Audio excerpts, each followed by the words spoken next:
ক্রিকেটের elite format test খেলুড়ে দেশগুলোকে নিয়ে 2019 সাল থেকে টেস্ট চ্যাম্পিয়নশিপের যাত্রা শুরু করে আইসিসি। ইতিমধ্যে এই আয়োজনের 3টি আসর শেষ হয়েছে। বর্তমানে চলছে চতুর্থ টেস্ট চ্যাম্পিয়নশিপের আসর।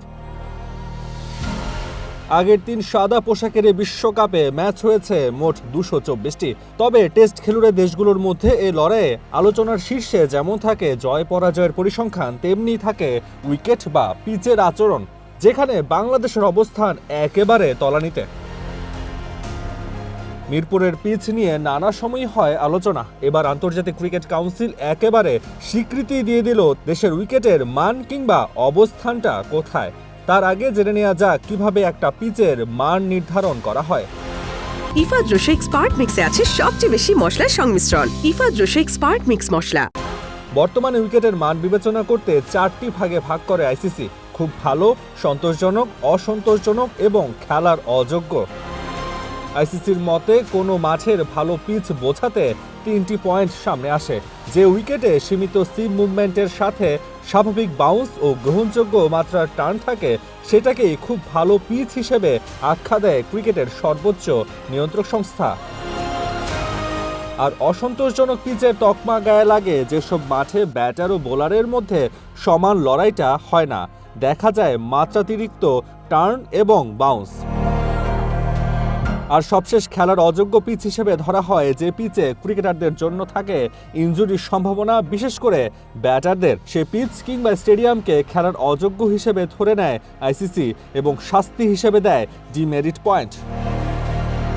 এবার প্রশ্ন হতে পারে, এই রেটিংয়ের সুবিধা কিংবা অসুবিধা কি? অসুবিধা তো অবশ্যই আছে। যেসব ভেন্যুর পিচ অসন্তোষজনক হিসেবে বিবেচিত হয় তাদের একটি ডিমেরিট পয়েন্ট দেওয়া হয়। অযোগ্য পিচ বা আউটফিল্ডের জন্য সবচেয়ে কঠোর শাস্তি 3 ডিমেরিট পয়েন্ট। যদি কোনো ভেন্যু 5 বছর সময়ের মধ্যে 6টি ডিমেরিট পয়েন্ট পায়, তাহলে সেটিতে 12 মাসের জন্য আন্তর্জাতিক ক্রিকেট আয়োজন নিষিদ্ধ করা হয়। আর কোনো ভেন্যু 5 বছর সময়ের মধ্যে 12টি ডিমেরিট পয়েন্ট পেলে তাদের ম্যাচ আয়োজনে নিষেধাজ্ঞা মেলে 2 বছরের। বিশ্ব ক্রিকেটে গত 3 টেস্ট চ্যাম্পিয়নশিপের পিচের মান হিসেবে সবচেয়ে ভালো অবস্থানে আছে অস্ট্রেলিয়া। আর তালিকার শেষে এশিয়ার 3 দেশ, যার মধ্যে বাংলাদেশের অবস্থান সবার শেষে। বাংলাদেশ ক্রিকেটে মিরপুরের পিচ নিয়ে সমালোচনা কম হয় না। আইসিসির চোখেও যা স্পষ্ট। হোম অফ ক্রিকেটে 6 টেস্টের একটিকে অসন্তোষজনক বলছে আন্তর্জাতিক ক্রিকেট কাউন্সিল, যেখানে 2023 সালে বাংলাদেশ নিউজিল্যান্ড সিরিজের দ্বিতীয় ম্যাচের উইকেটকে চিহ্নিত করা হয়েছে।